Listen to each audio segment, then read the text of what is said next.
ये कैसे होगा, लेकिन करण करावन हार हजार हाथ वाला है, कहते हैं ना, हजार हाथ वाला है। जिसने दुनिया बनाई है उसके लिए कोई स्थान बनाना क्या बड़ी बात है। तो हर प्रकार से कहीं न कहीं से हो जाता है सेटिंग, और बाबा की चीजें जो हैं वो तैयार हो जाती है। इस 29 ईयर्स की अलौकिक लाइफ में बाबा के ऐसे कई चमत्कार देखे। लोग भगवान को हजार हाथ वाला भक्ति में कहते हैं, लेकिन उतना अनुभव नहीं कर पाते हैं।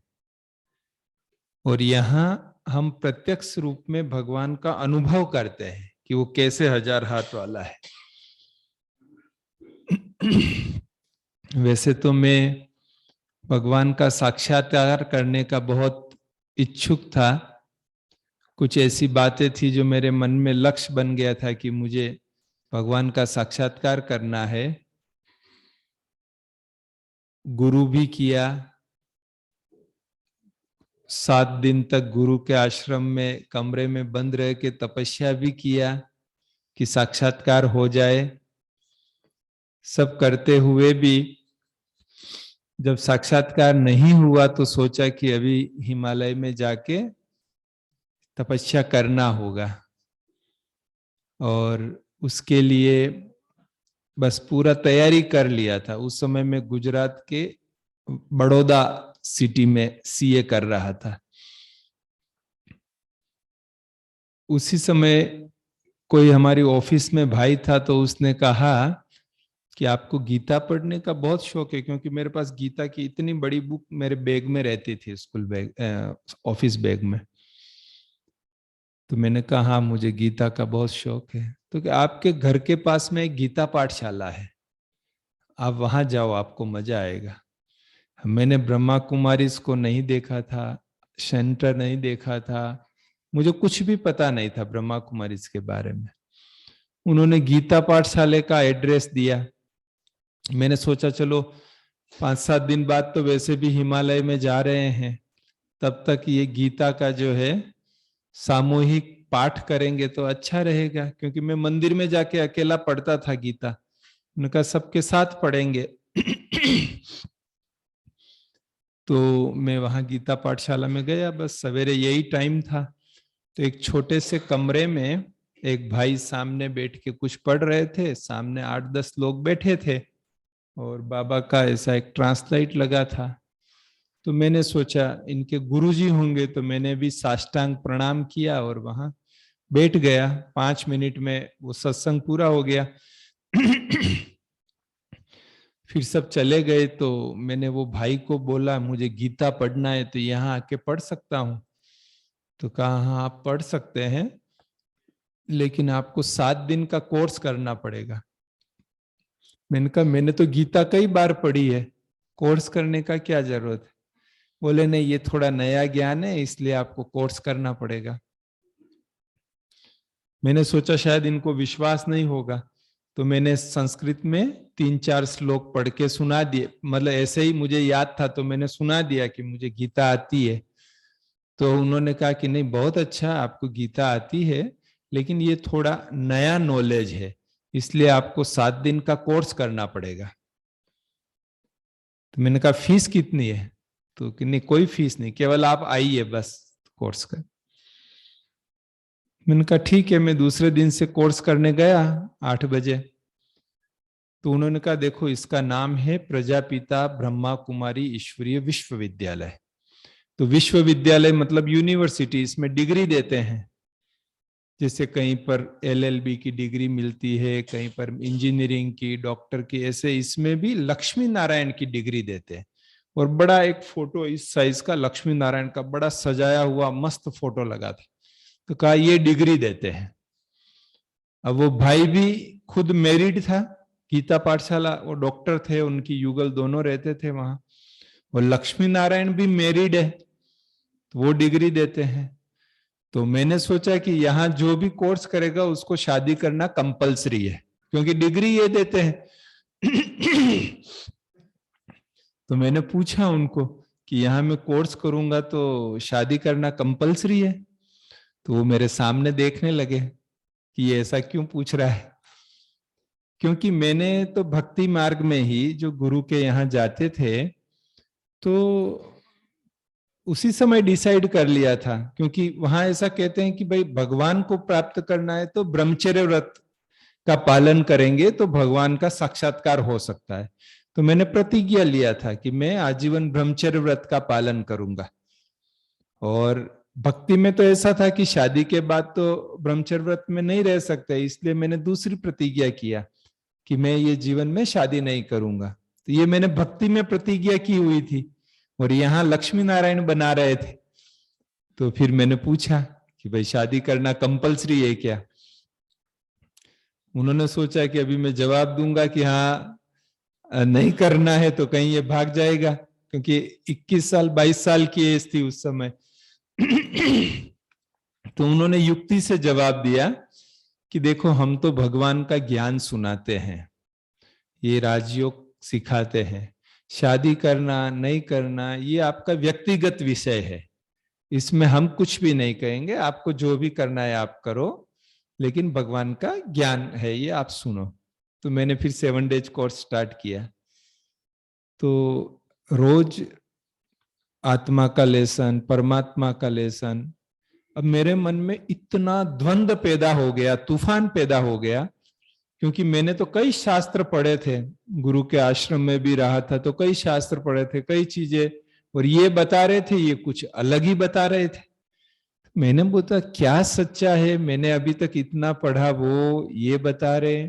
लेकिन इनकी बात में मुझे एक चीज अच्छी लग रही थी कि एक सीक्वेंस थी, एक लॉजिक था, 2+2 4 हो रहा था। तो मुझे वो, मैं मैथ्स का मुझे बहुत अच्छा लगता है, मैथ्स, तो मुझे वो अच्छा लग रहा था कि हाँ ये कुछ सीक्वेंस में अच्छी ठीक से समझा रहे हैं। तो मैंने कोर्स चालू रखा। फिर 5वें दिन जब सीढ़ी का लेसन हुआ तो सीढ़ी के लेसन में पूरा ज्ञान क्लियर हो गया कि कैसे हम परमधाम से उतरते हैं और 84 बर्थ में आते हैं, चारों युग आते हैं, 5वां संगम युग आता है, और कैसे बाबा हमको घर ले जाता है, वो पूरा क्लैरिटी वो सीढ़ी के लेसन में हो गया। और उस दिन ऐसा हुआ कि जैसे भक्ति उस दिन ऐसी छूटी जैसे इस जन्म में मैंने भक्ति की नहीं हो, और बाबा बस कि हाँ ये परमात्मा और मैं उसकी संतान। बाकी मैं उस समय भी सवेरे 3:30-4 बजे उठ के गुरु की माला जपना, ये सब गुरु मंत्र की माला जपना सब चलता था। तो ऐसे बाबा ने अपना बना लिया और हमने ये ज्ञान मार्ग में शुरू किया मुरली क्लास। फिर वो सन्यास की बात, तो जब स्वयं बाबा मिल गया, जिस भगवान को मैं साक्षात्कार करना चाहता था 10-20 सेकंड के लिए, वो साक्षात भगवान ही मिल गया, तो अब तो और कुछ इच्छा रही नहीं। 8वें दिन जब मुरली क्लास में बुलाया मुझे, तो मुरली के बाद मुझे सामने बुलाया और कहा अपना परिचय दीजिए। तो मैंने वही विश्वास के साथ कि शरीर का नाम ललित है, अभी ये पढ़ाई पढ़ रहे हैं, इस प्रकार से परिचय दिया। तो वो डॉक्टर बड़े होशियार थे, उन्होंने कहा कि अभी आपके जीवन का लक्ष्य क्या है? भाई 7 दिन का कोर्स किया, अभी क्या लक्ष्य है? तो मैंने बहुत विश्वास के साथ, मतलब समझदारी से समझते हुए, आज भी वो विश्वास मेरे सामने है, लक्ष्य मेरे सामने है। तो मैंने कहा कि मैं सतयुग में पहले जन्म में श्री कृष्ण के साथ जो उसका बेस्ट फ्रेंड है ना, वो पार्ट में प्ले करूंगा।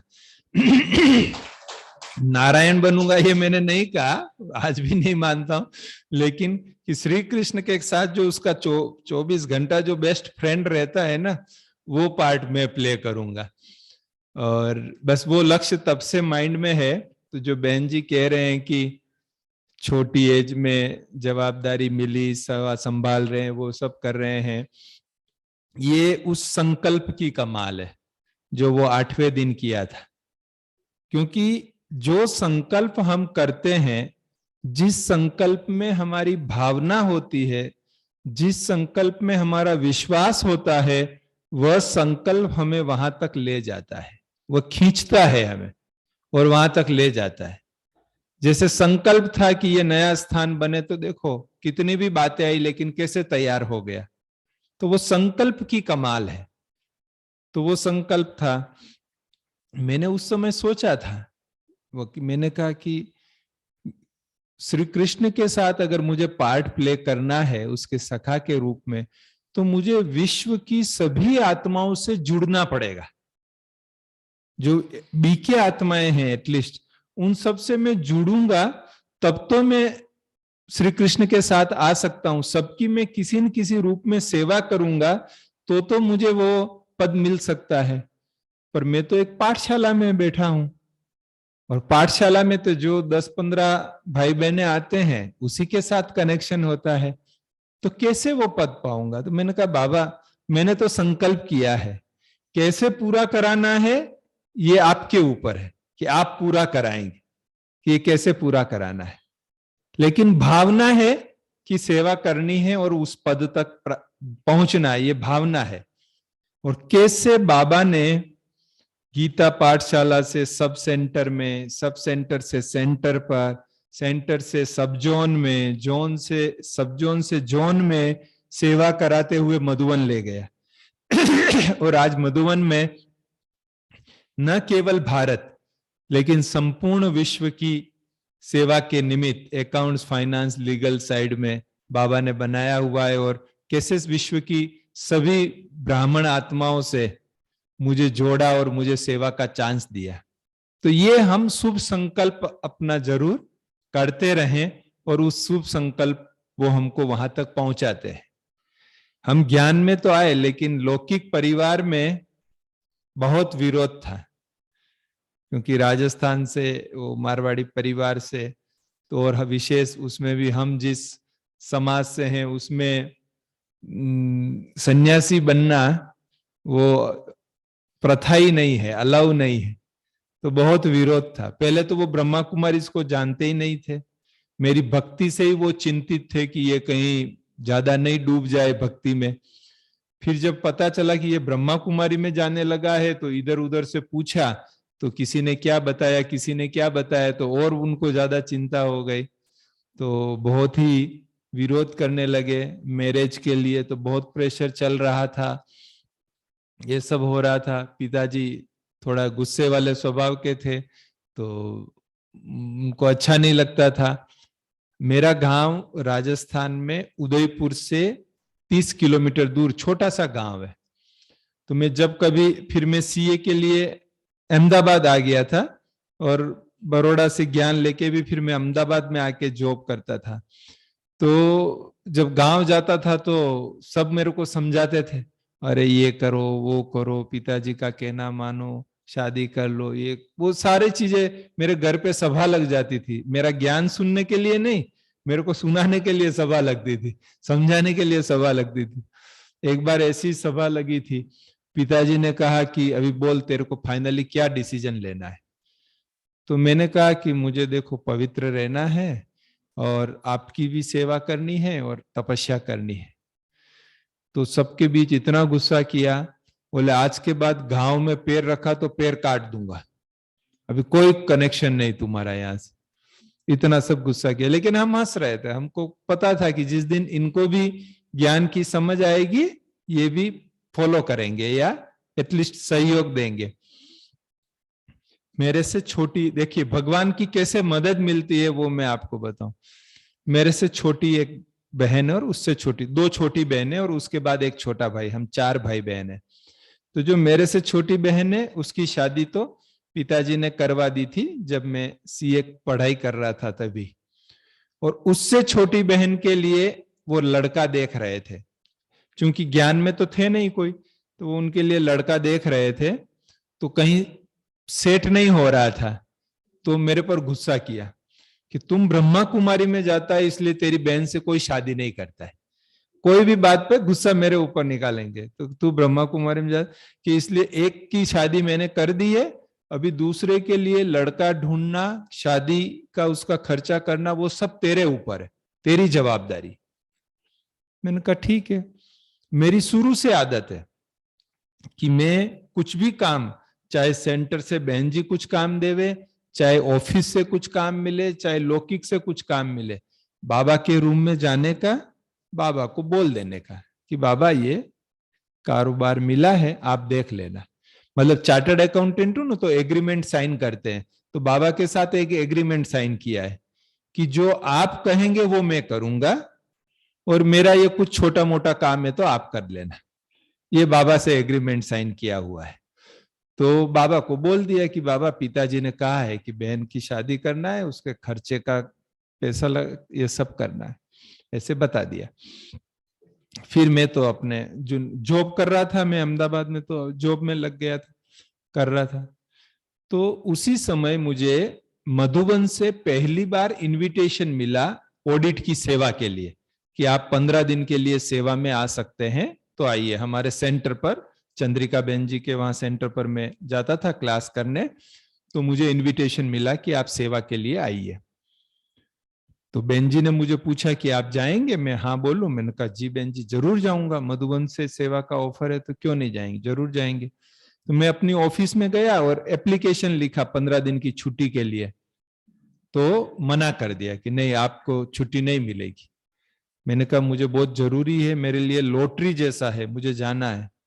कहा नहीं, ये आपकी इतनी बड़ी रेस्पॉन्सिबिलिटी है, 2-3 दिन की अलग बात है, 15 दिन के लिए हम छुट्टी नहीं देंगे। मैं रेजिग्नेशन लेटर लिख के दे दिया उसको कि ये रिजाइन करता हूँ जॉब से। वो बोले पागल हो गए हो, इतनी अच्छी जॉब कहाँ मिलेगी। मैंने कहा मुझे जॉब मिल जाएगी, लेकिन मुझे छुट्टी चाहिए, नहीं तो ये मेरा रेजिग्नेशन एक्सेप्ट करो। मैंने रेजिग्नेशन एक्सेप्ट हो गया, मैं मधुबन 15 दिन के लिए चला गया।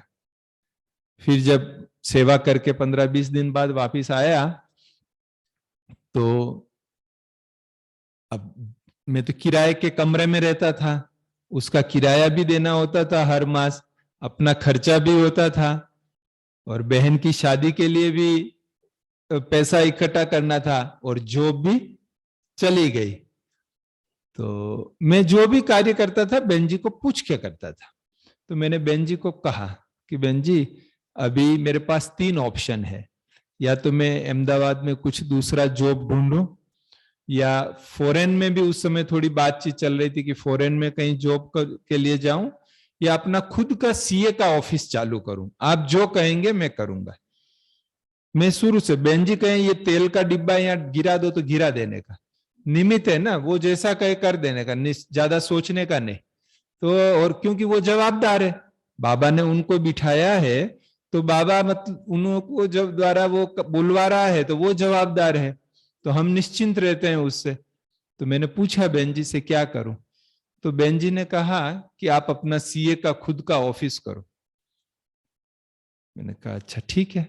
अब सीए के ऑफिस करने के लिए कोई ऑफिस चाहिए, उसमें फर्नीचर बनाना होता है, किराए पर भी लो तो डिपॉजिट देना होता है, वो सब होता है। मेरे पास तो कभी भी बैंक बैलेंस रहा ही नहीं उस समय। तो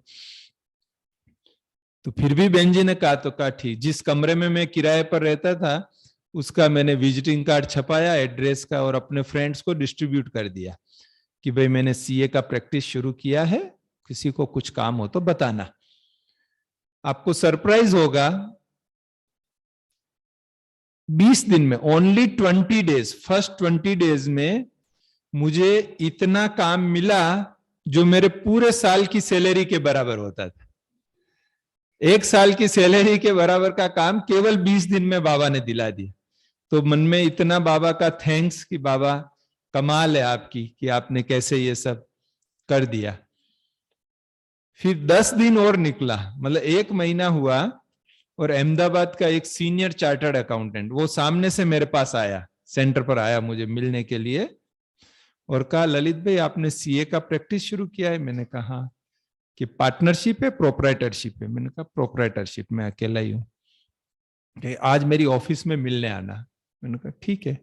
मैं 11 बजे मिलने गया, तो उन्होंने कहा देखो मेरी एज हो गई है, मेरे पास इतनी फाइल्स है, इतना काम है, लेकिन मुझे पार्टनर की जरूरत है, अगर आप मुझे पार्टनर के रूप में ज्वाइन करो तो मैं आपको इतना % शेयर दूंगा। अब कोई पुरानी फर्म में पार्टनर बनना हो तो उसको गुडविल का पैसा भी देना पड़ता है, तब वो पार्टनर बनाते हैं। तो मैंने कहा भाई साहब बाकी तो सब ठीक है, पर मेरे पास तो कोई आपको गुडविल का देने के लिए भी पैसा नहीं है कि मैं आपको गुडविल का पैसा दूं, कि उसकी कोई जरूरत नहीं है। आप चार्टर्ड अकाउंटेंट हो, ये केबिन है, आप बैठिए, ऑडिट शुरू कीजिए, आपको मैं इसी महीने से इतना % शेयर दूंगा। मैंने कहा मैं आपको शाम को बताता हूँ। मैं फिर बहन जी के पास गया, मैंने कहा बहन जी ऐसी ऑफर है तो क्या करूं? तो बहन जी बोले ज्वाइन कर लो आप। तो मैंने ज्वाइन कर लिया। जिस महीने में, 1000 हाथ वाले की कमाल बता रहा हूं, जिस महीने में मैंने वहां ज्वाइन किया, उस महीने में वहां एक नया सोर्स ऑफ इनकम शुरू हुआ उसी महीने से। और उसमें मेरा जो शेयर था वो भी बड़ी रकम मिलती थी मुझे। 8-9 महीने में बहन की शादी के लिए जितना पैसा चाहिए इकट्ठा हो गया, जो मैं 5 साल की जॉब में भी नहीं इकट्ठा कर सकता। 5 साल तक भी जॉब करता तो उतना पैसा इकट्ठा नहीं होता जो 8-9 महीने में ही उसमें हो गया। और एक बहुत अच्छा परिवार, एक बहुत अच्छा लड़का भी मिल गया। वैसे हमारा कोई खास परिचय नहीं था, लेकिन वाया वाया मिल गया और अच्छी तरह से शादी हो गई।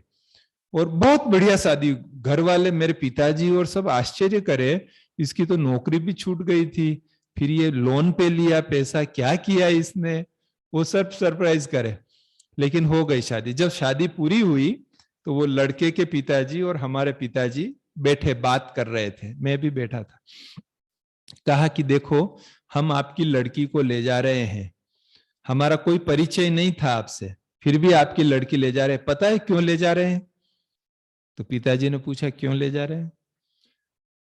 कहा जब आप पहली बार आप और ललित जी देखने आए थे, लड़का हमारे लड़के को देखने आए थे, और मैंने इनका जीवन देखा पूरा, तो मैंने यही सोचा कि जिस घर में इतना अच्छा गुणवान लड़का हो, भक्ति वाला लड़का हो, उसकी बहन हमारे घर को अच्छा संभालेगी, इसलिए हम ले जा रहे हैं आपकी लड़की।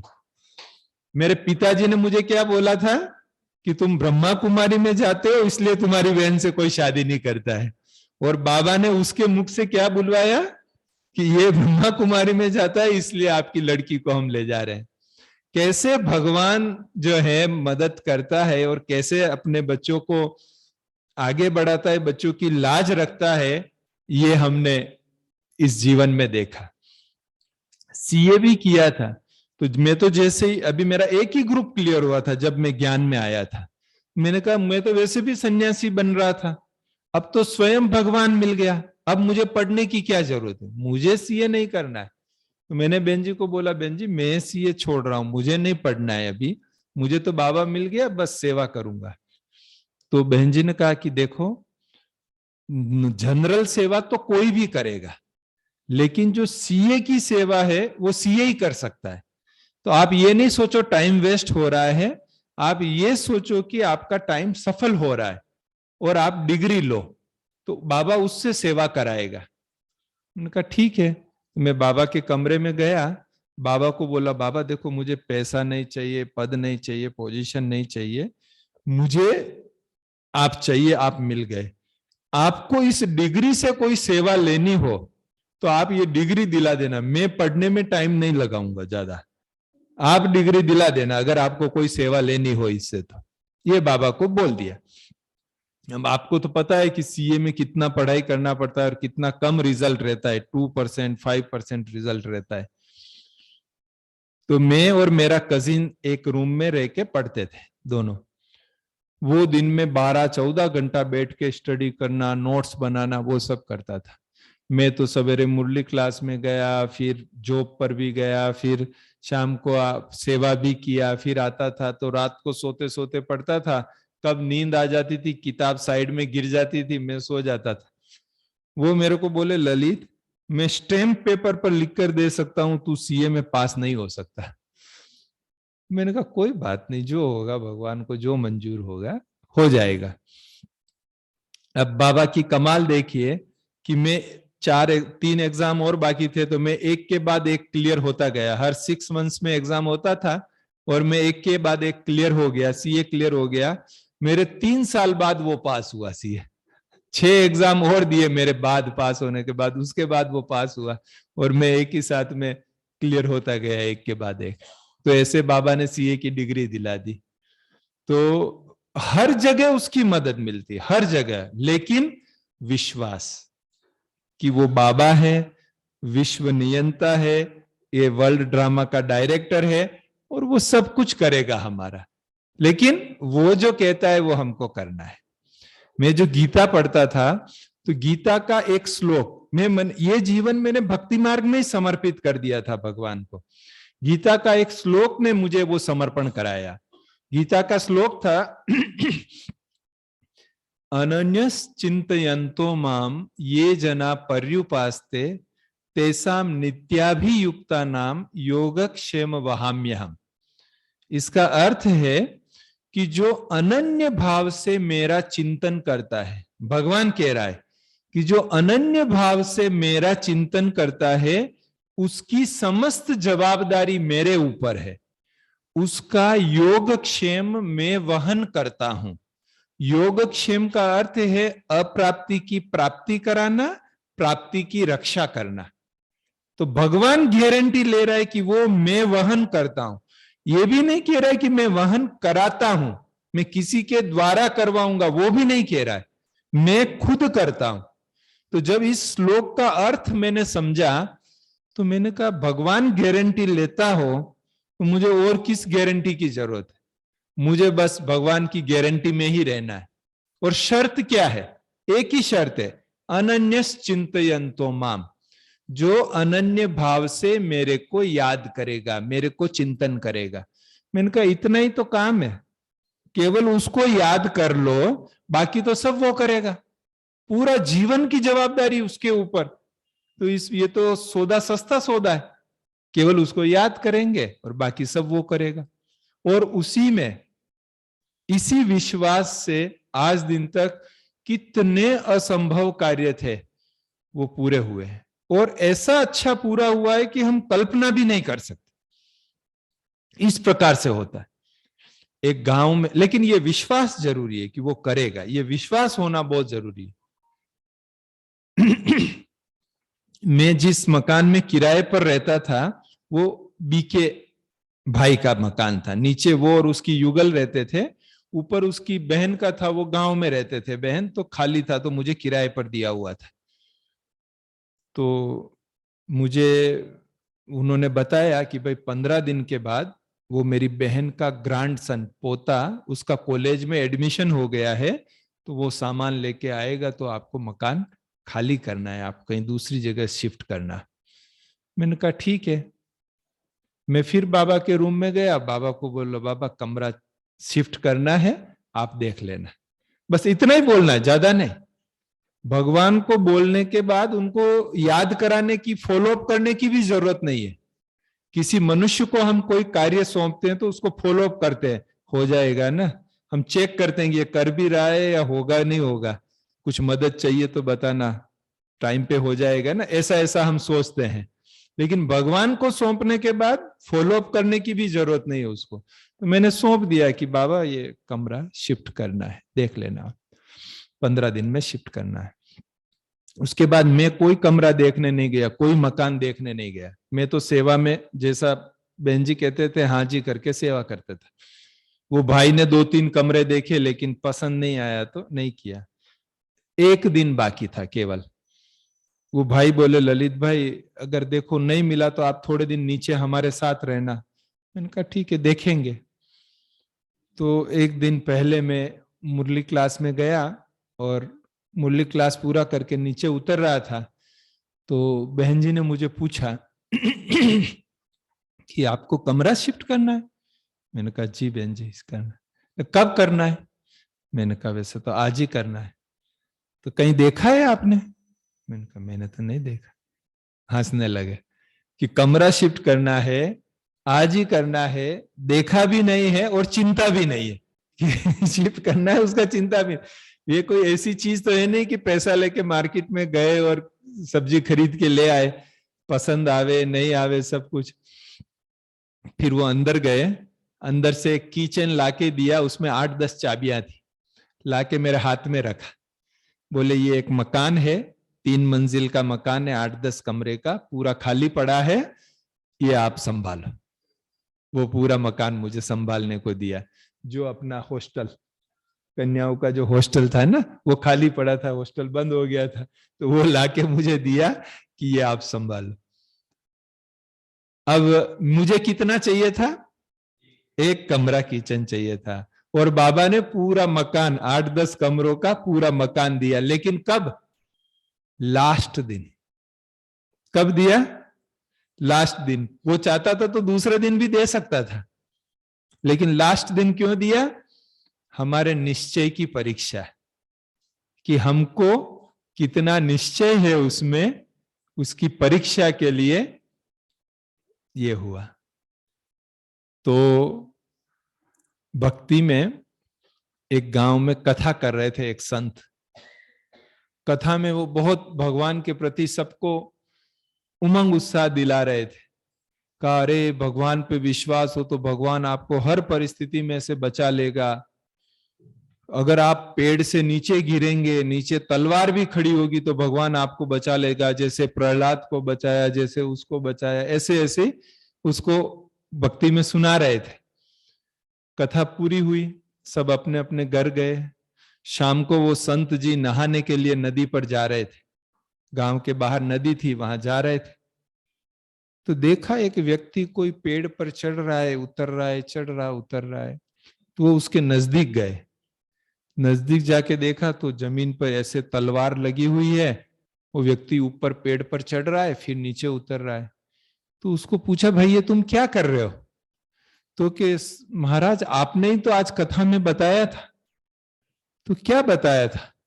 तो आपने बताया था कि पेड़ से नीचे भी गिरेंगे, नीचे तलवार भी होगी तो भगवान बचा लेगा। तो महाराज को याद आया कि हाँ, मैंने कथा में बताया तो था। तो कि अच्छा, तो फिर गिरो ना तलवार पर। गिर क्यों नहीं रहे हो तलवार पर? नीचे क्यों उतर रहे हो वापिस? बोले, मैं ऊपर चढ़ रहा हूं, गिरने के लिए चढ़ता हूं, लेकिन ऊपर से तलवार देखता हूं तो मन में विचार चलता है कि वो आएगा कि नहीं आएगा बचाने के लिए। तो महाराज ने कहा, वो नहीं आएगा। वो वहीं आता है जहां विश्वास है, अनकंडीशनल फेथ है, वहां वो आता है। जहां थोड़ा भी संशय है, वहां वो नहीं आता है। तो ऐसे ही हमारा बाबा के साथ अनकंडीशनल फेथ है, अटूट विश्वास है, तो वो जरूर से जो है हमारी मदद के लिए आता है। और आप सबके जीवन का एक एक बाबा के बच्चे के जीवन में ऐसे कई एग्जाम्पल है कि कैसे बाबा ने टाइम पर उनकी मदद किया। लेकिन जैसे हम किसी प्रॉब्लम के लिए सोचते हैं, अच्छा ऐसा कर लेंगे, ये प्लान ए है कि ऐसा कर लेंगे, अच्छा ऐसा नहीं हुआ तो ये प्लान बी के हिसाब से ऐसा कर लेंगे। मतलब हमारे मन में 3-4 प्लान चलते हैं। अगर कोई समस्या हमारे सामने आती है और हम अपनी बुद्धि से सोचते हैं तो प्लान ABCD चलता है हमारे माइंड में। लेकिन अगर हम भगवान को सौंप देते हैं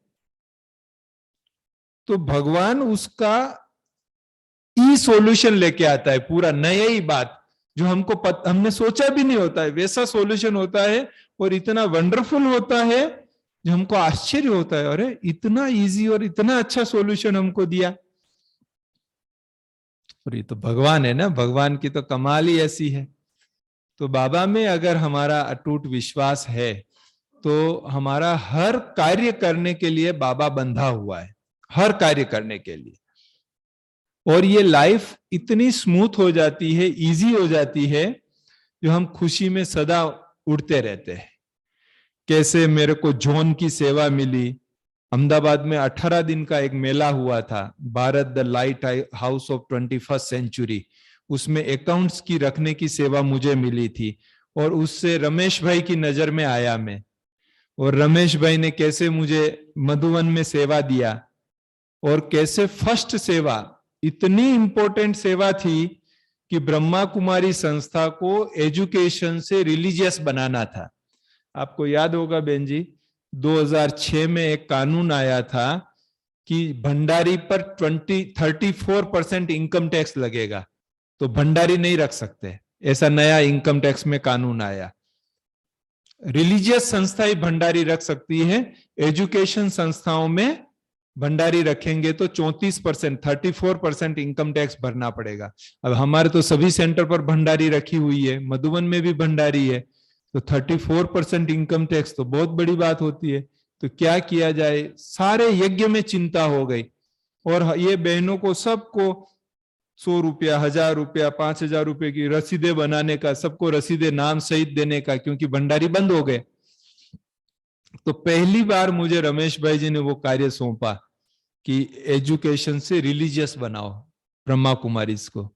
और मैंने जोधपुर में जाके, मुझे कुछ भी पता नहीं, इनकम टैक्स का वो सेक्शन मैंने पढ़ा हुआ भी नहीं था, लेकिन उन्होंने सौंपा, बड़ों ने सौंपा, मैं हाँ बोल दिया। करना तो बाबा को है, मुझे तो कुछ करना नहीं है। मुझे तो कठपुतली की तरह जाके खड़ा रहना है। पपेट होता है ना, पपेट, पपेट की तरह केवल खड़ा रहना है, बाकी सब उसको करना है।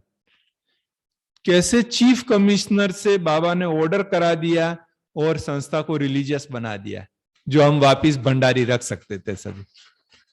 तो ऐसे ऐसे वंडरफुल काम कैसे बाबा ने कराए, मुझे तो आश्चर्य होता था कि ये 1000 हाथ वाला जो निराकार है वो साकार में आके कैसे कार्य करता था, उसके एग्जाम्पल मेरे पास है। मुझे नशा रहता है कि भागवत में एक अध्याय मेरे नाम का है, कि जितना भागवत में बाबा, भागवत में क्या है, कृष्ण के साथ का अनुभव है, गोप गोपियों का अनुभव, तो एक अध्याय मेरे नाम का है कि इतना बाबा ने जो है मदद किया है। और आज भी आप काफी बिजनेसमैन बैठे हैं यहाँ, सबको पता होगा बाबा की 6500, 6500 यूनिट्स का ऑडिट होता है, 6500 यूनिट्स। और बिजनेस में तो accountant BCom, MCom, CA, MBA पढ़ा हुआ होता है। हमारे अकाउंटेंट सीए एमबीए नहीं पढ़े हुए होते, अकाउंट से कोई लेना देना ही नहीं है उनका। अकाउंट्स, काम, कंप्यूटर, इनकम टैक्स, उससे कोई लेना देना नहीं है। हमारी बहनें सब अकाउंटेंट, उनसे ये एंट्री करवाना और सब कुछ कराना बाबा ही करा रहा है, किसी कोई मनुष्य तो नहीं करवा सकता ये चीज। टीडीएस काटना, ये बिल्डिंग लिया तो भी टीडीएस काट के पेमेंट करने का अभी पता ही नहीं। हमारी कई बहनें कहती है कि हमको पहले पता होता ना कि हमको अकाउंट भी लिखना पड़ेगा तो हम समर्पित ही नहीं होते। ऐसा कार्य, लेकिन कैसे बाबा करा रहा है, वंडरफुल रीति पूरा। कोविड में अचानक आना जाना बंद हो गया, 6500 यूनिट का ऑडिट कैसे कराओ, बिना ऑडिट तो रिटर्न ही फाइल नहीं कर सकते। तो लोग की उसमें कोविड में ही, लॉकडाउन में ही ऑनलाइन ऑडिटिंग का सिस्टम बना दिया बाबा ने पूरा, जो ये बहनें यहीं बैठी रही और इनका बिल्स वाउचर सब चेक हो गया, ऑडिट हो गया, ऐसा पूरा सिस्टम बना दिया। मतलब इतने वंडर बाबा ने करवाए हैं, हम केवल संकल्प करते हैं, शुभ संकल्प, और कैसे बाबा जो है पूरा करा लेता है। ऐसे वंडरफुल बाबा का जितना थैंक्स करे उतना कम है। और हम तो यही शुभ भावना रखते हैं कि आप भी एक बाबा की याद में रहकर सारा कार्य उससे करा के हल्के रहे, उड़ते उड़ाते रहे। बाकी में खास हमारी आदरणीय मंजू बहन जी का और सत्यनारायण भाई जी का थैंक्स करूंगा, क्योंकि भाई जी ने जब भी फोन पर बात है, आपको एक बार आना ही है, आपको एक बार आना ही है। मैंने अब कोविड के कारण भी बाहर नहीं निकल पा रहे थे, थोड़ा ये नया सिस्टम अकाउंट्स ऑडिट का था तो उससे भी बाहर नहीं निकल पा रहे थे। तो मैंने कहा भाई जी मैं आऊंगा जरूर एक बार, लेकिन मेरी टाइम सेटिंग होगा। तो अचानक विशाखापट्टनम जाने का प्रोग्राम बना, वो तो साथ में मैंने कहा कि फिर ये सिकंदराबाद का भी प्रोग्राम बना लेते हैं 2 दिन का। तो कल आना हुआ, कल फिर निकल जाएंगे।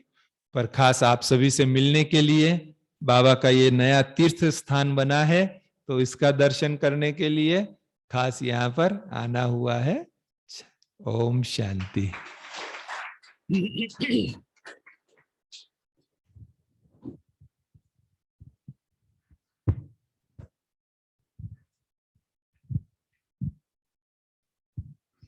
भक्ति में भी बाबा को जादूगर कहते हैं ना, तो कैसे जादू से बाबा सब कार्य कराता है, ऐसे अनुभव सुने। बहुत अच्छी क्लासेस भी भाई कराते हैं।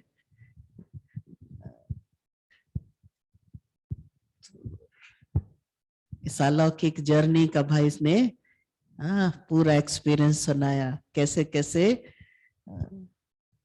बाबा ने इनको अपना बनाया और कैसे सारा कार्य कराया और कैसे आपकी जीवन ईश्वरीय कार्य के लिए, बेहद सेवाओं के लिए समर्पित किया है। तो ऐसे महान कार्यों के निमित्त बने हुए महारथी भाई का दिल से एक हाथ हिलाकर सर थैंक्स करेंगे। और वो भी सतगुरुवार के दिन हमें चांस मिला है। अभी पहले बाबा को भोग लगाएंगे और फिर यहाँ ही भाई का थोड़ा सम्मान भी करेंगे। पहले बाबा को भोग लगाएंगे।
सबसे सुहाने पल है जिंदगी के, मिलन सिंधु में जब समाए हुए हैं, समाए हुए हैं। ज़माना तो क्या तेरी यादों में भगवन, ये तन मन भी अपना भुलाए हुए हैं, भुलाए हुए हैं। ये सबसे सुहाने पल है जिंदगी के।